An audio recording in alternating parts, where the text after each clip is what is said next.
Hey everyone, in this video we'll be going over the 5 things we need to see from Kirby and the Forgotten Land to maximize our hype for this new 3D Kirby adventure. The reveal trailer we got for this game in the last Nintendo Direct was awesome, but it left a lot for us to wonder about. Who are these little chickens? Why is Kirby in a mall? And can we actually ride the Warp Star? These are all questions we need answers to, and our topics we're going to be discussing later in this video. With Kirby and the Forgotten Land looking from first glance like a very open adventure exploration game, it's going to be a big step in the evolution of the series. That in itself has me super excited. But if we look closely and analyze the trailer, there's so much more to uncover.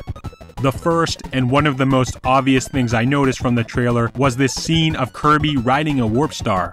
We briefly see Kirby flying through the abandoned city area on a Warp Star, but this doesn't necessarily look like gameplay. To me, it looks more like a cutscene. From this, we know that the Warp Star is going to make an appearance in this game, but with this being a wide-open, exploration-focused title, I hope we are able to freely ride the Warp Star around the world, giving us a faster mode of transportation. Having a quicker form of transport is vital in these kinds of larger scope games. Think horses in Breath of the Wild or Jaxi in Mario Odyssey. The Warp Star could easily be Kirby's equivalent in the Forgotten Land. And I don't want it to stop here. I love when we have multiple mounts in games, whether it be rideable creatures or some sort of ship or vehicle. What if we got something reminiscent of the mech from Planet Robobot that could help Kirby deal with bigger enemies? Anything to shake up the formula from simply controlling Kirby on foot at all times would be great to see. I think variety is amazing when it comes to character control, so the Warp Star and possibly even more rideable objects or creatures would be a welcome addition to the game for sure.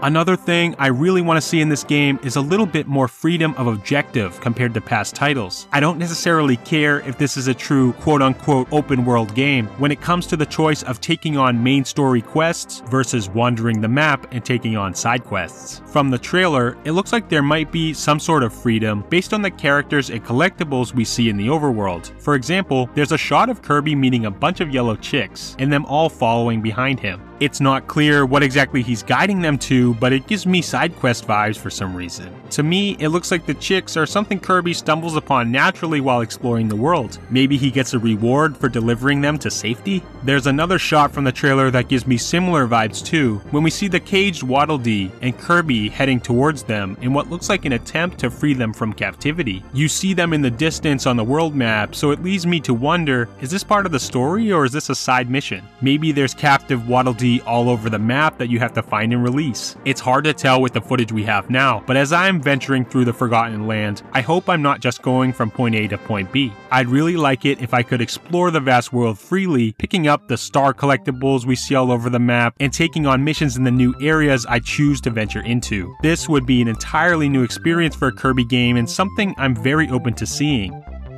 Besides the minor returning enemies, this first trailer only featured 2 familiar Kirby characters. Obviously, Kirby himself and the Waddle Dee I mentioned before. I wonder if series staples like Meta Knight and King Dedede will be in this game at all. As they're such popular characters, I'd imagine they would be. But with this seemingly a reboot for the Kirby series, there's a possibility these characters could be phased out for newer villains or sidekicks. Or could the Forgotten Land go in a completely different direction? Maybe in the next trailer, we'll get information that Meta Knight or King Dedede actually plays a bigger role than we originally thought. It's possible we could be introduced to one or both of them and their role in this Forgotten Land. We need more of an introduction to the Forgotten Land and the characters that inhabit it, but I'll talk more about that later. Aside from getting more details on returning characters, the next trailer could even take it a step further than that and introduce one of these series favorites as a playable character at some point in the adventure. You never know. We haven't even come close to seeing all that this game has to offer, so I definitely wouldn't rule it out quite yet.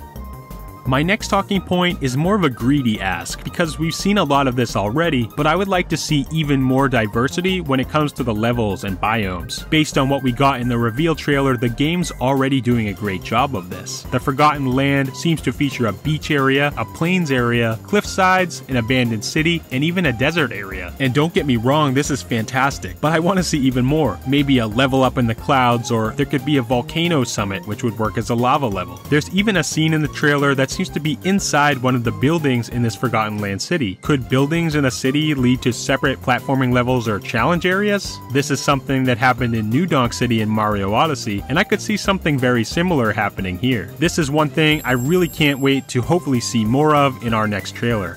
Lastly, I want more explanation on what this Forgotten Land actually is. It seems to be the sole area we'll be exploring in this game, and with it being new to the franchise, I desperately want to know more. I'm sure we'll get more info soon about this land and why it is how it is, how the city was abandoned, what used to take place here, what all these statues and relics mean, and so on and so forth. With the game's title literally being Kirby and the Forgotten Land, there's no doubt that the environment will be important to the game's overall narrative. I would be disappointed if the land was simply used as an excuse to add a bunch of different areas to a more open game, and we didn't learn more about its history and how it fits within the Kirby franchise. I think getting more about the history and purpose of the Forgotten Land is inevitable, but I also don't want to be disappointed if we eventually play the game and the world feels empty, uninspired, and insignificant. I want to see all this new location has to offer, and I want to learn about why Kirby has washed up on the shores here. How did he get here, and what will his main motivation be on the quest?